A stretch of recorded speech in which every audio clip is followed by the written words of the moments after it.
Alergie trápia už viac než polovicu ľudstva. Sme alergickí na peľ, na trávy, antibiotiká, srsť zvierat, či dokonca chlad.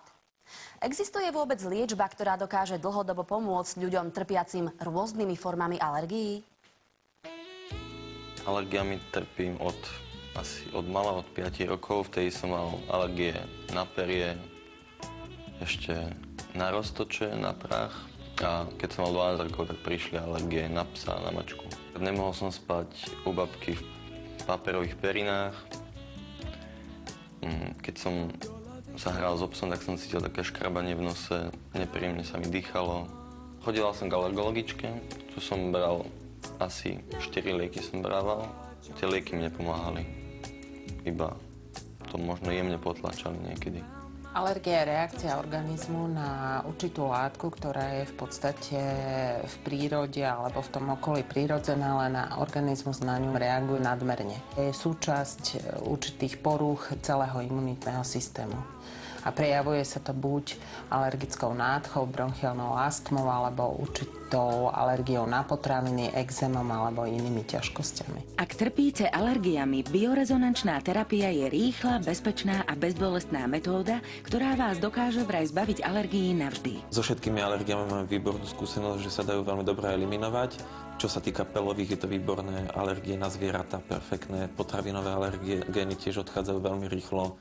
Väčšinou stačí tak 2, 3, niekedy 5 sedení na to, aby vlastne z tela bola odstranená tá negatívna informácia na tú reakciu na tú danú látku a tým pádom vlastne telo už nereaguje prehnane a vlastne tá reakcia tela sa potom už nevyskytuje. To znamená, že klienti prestávajú kýchať, prestanú ich svrbeť oči, nesvrbí ich jazyk pri konzumácii alebo ich napríklad prestane preháňať po mlieku a tak ďalej.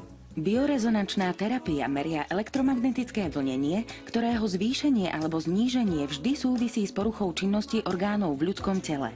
Špeciálny prístroj dokáže odhaliť rušiace vlnenie príslušných orgánov, upraví ho a posilnené vracia späť do organizmu. Pacient prišiel na doporučenie svojej mamy s tým, ako spomínal, že pri tom psovi v perinách máva tie poťaže v oblasti očí, nosa. Po jednej terapii, po tej prvej už hovoril, že je prakticky bez ťažkosti. Urobili sme ešte druhú. Urobili sme to tak, jak sa to robí. Máme ampulky tých konkrétnych alergénov, dali sme ich do prístroja. Tú zrkadlovo obratenú vlnu sme vyslali do tela a po tých 2 sedeniach už bol úplne bez problémov. Potom mi natešená poslala raz jeho mama SMS-ku, že bol v novembri u svojej alergologičky a že ho vytestovala a absolútne žiadny alergén nenašla. Máme aj doma psa.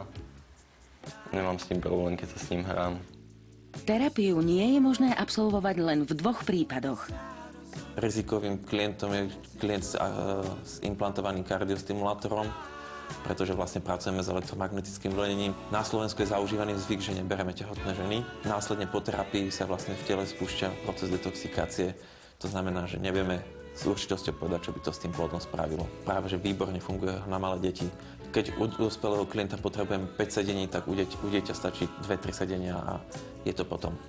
Lebo samozrejme proste psychické bloky robia tiež svoje, to znamená, že dospelí ľudia dochádzajú s nedôverou.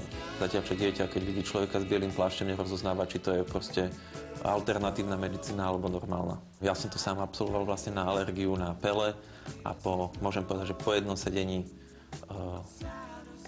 mi všetky príznaky alergie odzneli, to znamená, neužívam jak lieky, tak si nestriekam do očí alebo do nosa. Niektorí lekári sú k liečbe biorezonančnou terapiou skeptickí, iní ju využívajú i v praxi. Zvyšuje sa počet alergických detí a detí s týmito problémami, ale aj v dospelej populácii. Takže je to ochorenie, ktorému treba venovať stále väčšiu a väčšiu pozornosť.